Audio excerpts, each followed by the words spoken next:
राम राम साथियों, कुछ बात कर रहे हैं यूट्यूब चैनल पर। एक बार फिर आपका बहुत बहुत स्वागत है।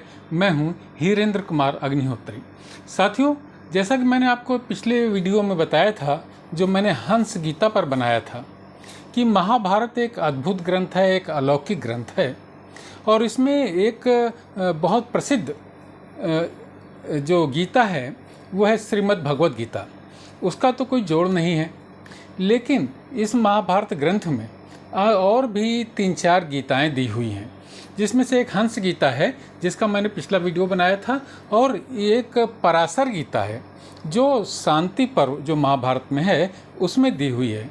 ये पराशर गीता पराशर मुनि जनक जी को जो उपदेश कर रहे हैं उन उपदेशों का संग्रह पराशर गीता के रूप में इसमें महाभारत ग्रंथ में दिया हुआ है। तो साथियों, ये जो पराशर गीता है, इसमें जो गीता प्रेस से प्रकाशित ग्रंथ है महाभारत का, उसमें 290 श्लोकों में ये समाहित है पूरा पराशर गीता।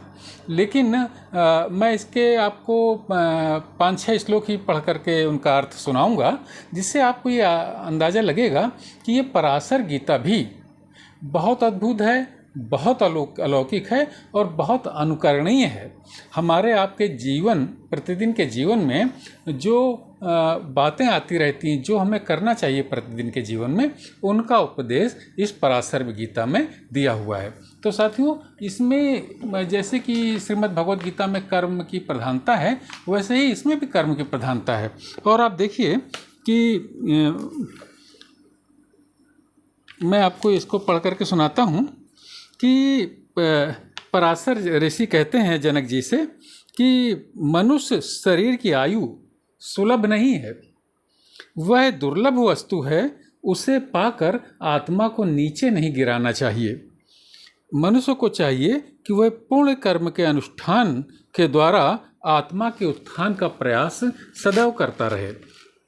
और इसमें देखिए अगला श्लोक क्या है कि जो व्यक्ति स्वयं जानबूझकर पाप करने के पश्चात उसके प्रायश्चित के उद्देश्य से शुभ कर्म करते हैं, वह शुभ और अशुभ दोनों का पृथक पृथक फल भोगते हैं।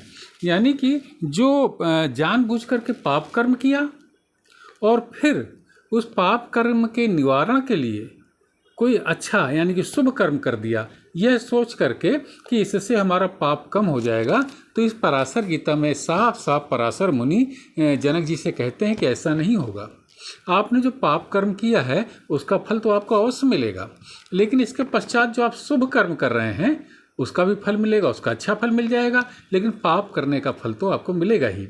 अगले श्लोक में देखिए क्या कहते हैं कि अनजान में जो हिंसा हो जाती है उसे अहिंसा व्रत का पालन दूर कर देता है। ब्रह्मवादी ब्राह्मण शास्त्र की आज्ञा के अनुसार ऐसा ही कहते हैं, जो ज्ञानवान ब्राह्मण हैं वे ऐसा ही कहते हैं, किंतु स्वेच्छा से किए हुए हिंसामय पाप कर्म को अहिंसा व्रत भी दूर नहीं कर सकता।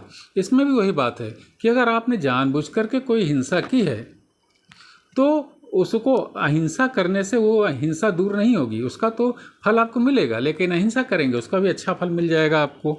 ऐसा वेद शास्त्रों के ज्ञाता, वेद का उपदेश देने वाले ब्राह्मणों का कथन है। इसी प्रकार इसमें ये कर्म फल का जो बात कहते हैं उसमें बिल्कुल साफ साफ ये बात कह देते हैं कि आप अगर जानबूझ करके कोई पाप कर्म करते हैं तो उसका फल आपको मिलेगा ज़रूर, लेकिन उसके निवारण के लिए अगर आप शुभ कर्म कर देते हैं तो ऐसा नहीं कि वो पाप कर्म आपका ख़त्म हो जाएगा।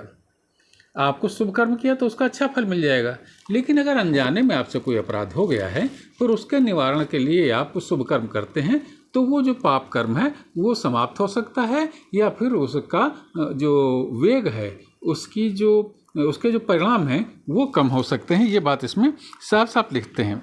इसमें एक बात और भी लिखते हैं कि जनक जी के लिए कह रहे हैं, नरेंद्र, बिना रंगा हुआ वस्त्र धोने से स्वच्छ हो जाता है, किंतु जो काले रंग में रंगा हुआ वस्त्र है वो प्रयत्न करने के बाद भी, यानी कितना भी आप धोइए, वो सफ़ेद नहीं हो सकता।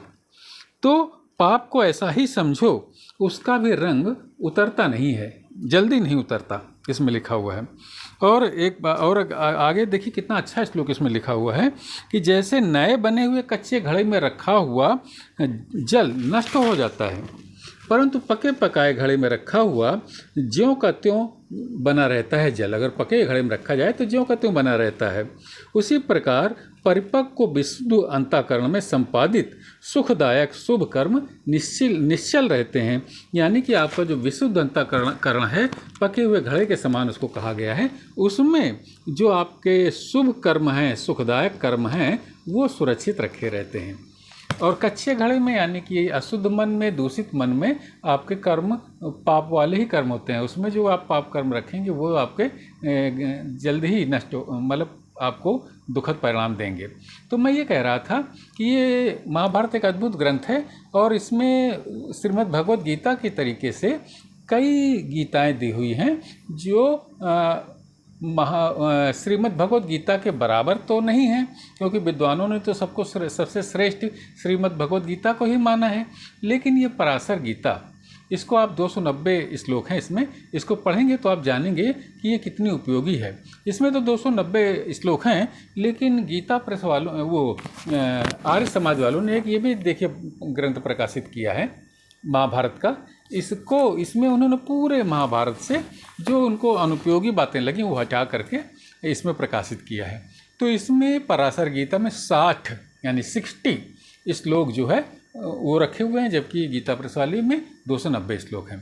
तो मैं फिर आपको कहता हूँ कि इस तरीके की गीताएं इसमें बहुत दी हुई हैं महाभारत ग्रंथ में, और उनका अवलोकन जरूर करना चाहिए साथियों। ये मैंने आपको पराशर गीता के बारे में बताया। तो साथियों अपनी टिप्पणियों से मुझे बताइएगा कि आपको मेरा ये वीडियो कैसा लगा। अगर ये वीडियो आपको पसंद आया हो तो इसे लाइक करिएगा और अपनी टिप्पणियों से मुझे ज़रूर अवगत कराइएगा। आपने अगर मेरे इस चैनल को सब्सक्राइब नहीं किया है तो कृपया सब्सक्राइब भी कीजिएगा। कल किसी और मुद्दे पर आपसे बात करूँगा। तब तक जय हिंद, वंदे मातरम।